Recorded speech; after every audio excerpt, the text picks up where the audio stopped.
Welcome to another edition of the Choice Files. I'm sitting here with Michael Morgan, conductor of the Oakland Symphony. We're going to talk about my piece, The Soul Restoration Suite, premiering at the Paramount Theater March 23rd. It's going to be an incredible evening. So how did you go about choosing an artist from Oakland to work with the symphony?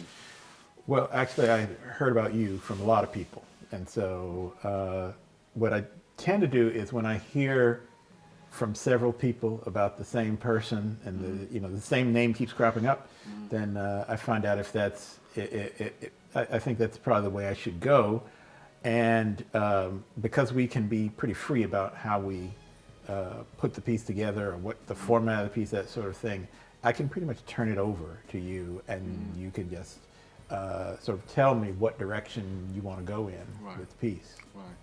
It's definitely something I've always wanted to do, being a classical musician from training, but also being a hip hop artist, and just being familiar with so many great works, from symphonic works and symphonic pieces. Just the concept of bringing that all together has always been a dream of mine. Whenever I work with composers that also play, what I'm hoping they will do is they will take various elements of what they would, kinds of things they would do anyway, and then amplify them with the orchestra. The classical world, hip hop world are two different stylistic, musical styles. So how do you feel like they can work together, or what are some of the challenges or some of the things you look forward to in doing that?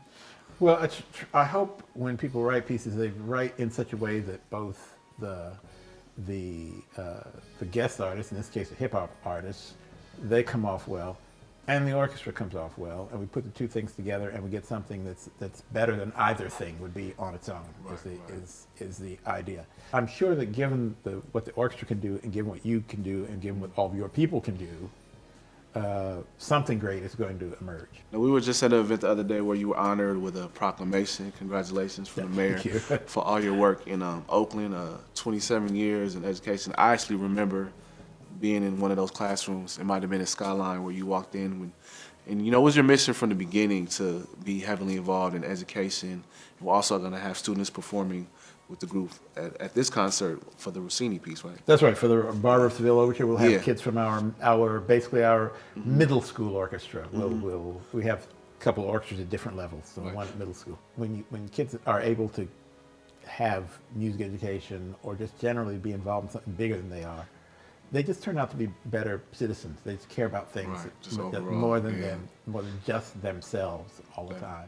Even with the Oakland Symphony being a symphony orchestra, you won't confuse what we do with what any other symphony orchestra does. It really is about what's going on in Oakland right now. Whether it be lyrically or whether it be in titles, or some of the songs that I'm dedicating, like the song for Huey, which is dedicated to Huey P. Newton, and just the legacy that he's left in our city, and that revolutionary spirit that affected our community so much, and in the music. So it was definitely something that I took to heart, that rooted in Oakland concept, and brought it into what I was doing.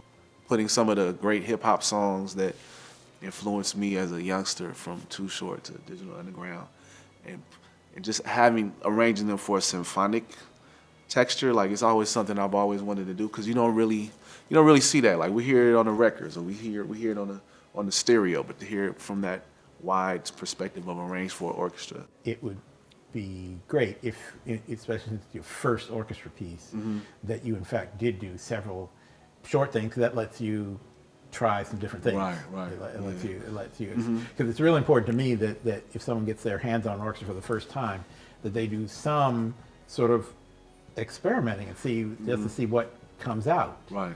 Because all of us, no matter how well educated we are, et cetera, you write something down on paper. It's different when live people play it for real.